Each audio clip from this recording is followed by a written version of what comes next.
Est-ce que tu connais l'effet de témoin, ce phénomène psychosocial des situations d'urgence dans lesquelles le comportement d'aide d'un sujet est inhibé par la présence d'autres personnes sur les lieux?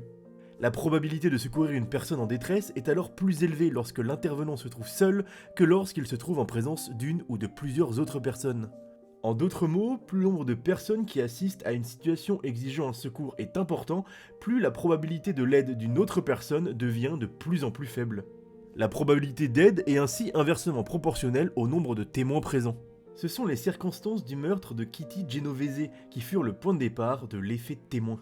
Le 13 mars 1964, Kitty Genovese fut violée et assassinée en pleine rue à New York dans un quartier résidentiel de Queens. Selon l'article qui révéla l'affaire, bien que ces appels à l'aide aient capté l'attention d'une demi-douzaine de voisins habitant les immeubles alentours, personne n'a tenté de la secourir ou n'aurait appelé les secours jusqu'à ce qu'il soit trop tard. Sur la question de la non-intervention des voisins, ces derniers répondirent « Je ne voulais pas être impliqué » ou tout simplement « Je ne savais pas ». Tout cela a attiré l'attention des citoyens américains.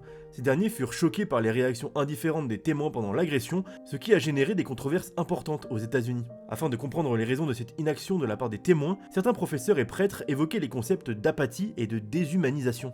Il faut cependant faire preuve d'assez de prudence quand on parle de cette histoire.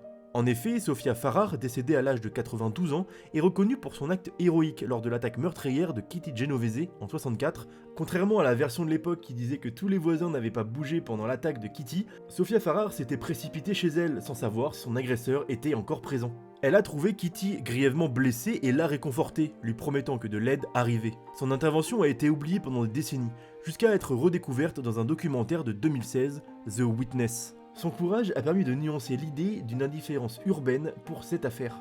Par la suite, l'effet témoin a beaucoup été controversé. Malheureusement aujourd'hui, on a une fascination assez morbide lorsqu'il y a une agression ou bien un accident de la route. On voit beaucoup de personnes prendre des vidéos, ralentir pour voir la scène, mais pas pour venir aider, ou alors très rarement.